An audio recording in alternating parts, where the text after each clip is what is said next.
This is a tribute to Violet, who I worked with for 10 years through Changing Tunes and who passed away just earlier this year. Violet was a really lovely person who came to Changing Tunes sessions. She was a cheeky, fun, heartfelt person. She just really clung to singing as something very vital, and I feel like I just got to learn so much from her about that.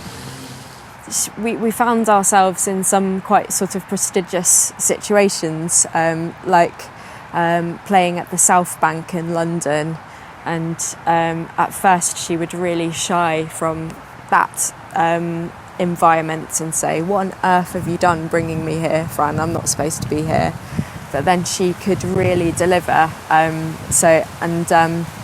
of knew how to hold audiences really well. I remember we got up in front of a crowd at St George's in Bristol, and it was just completely full house. And again, at first she was intimidated, but then she got to singing one of her favourite streets of London, and we could just see the audience in tears from that experience.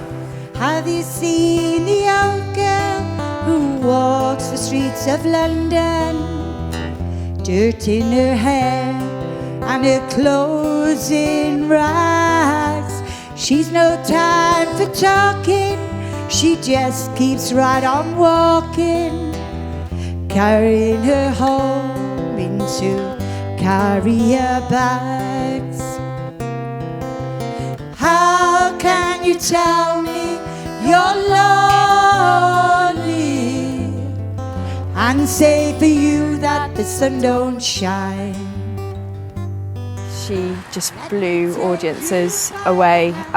She never really planned what she was going to share on stage, but something about the stage opportunity prompted her to just be really as honest as she could be in that moment about some of the extreme life experiences that she'd been through and what singing meant to her. I've wanted to sing all my life, but my mother used to shut me up. I found solace in addiction and heroin. I went to jail, and one day I went to Changing Tunes. And when I came out, they said, "Can you come to a concert?" Well, I sang this at my first concert, and it wasn't very good. So I'm going to make it go again tonight. But it reminds me of prison, and it just reminds me that if I stay good and do the right things, I'll just be happy. Somebody said to me the other day, when you mentioned singing and Changing Tunes, your whole face lit up. I said, "Really?" And he said, "Yes." People just felt so pulled to approaching her afterwards and just so compelled to tell her how beautiful they found that song that she'd done and just how well she'd done it. Some of her song choices, I think, kind of really stay with me.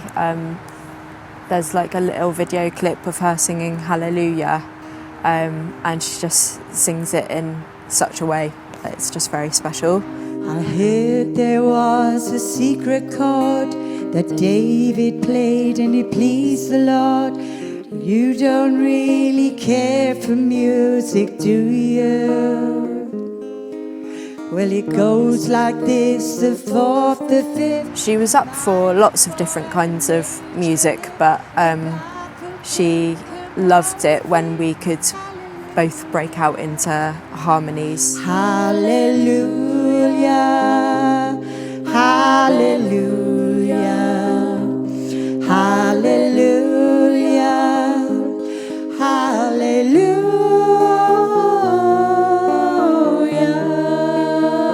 I think she would want to be remembered as joyful and someone who you could see their heart, and at the heart of her was this lovely innocence, I think.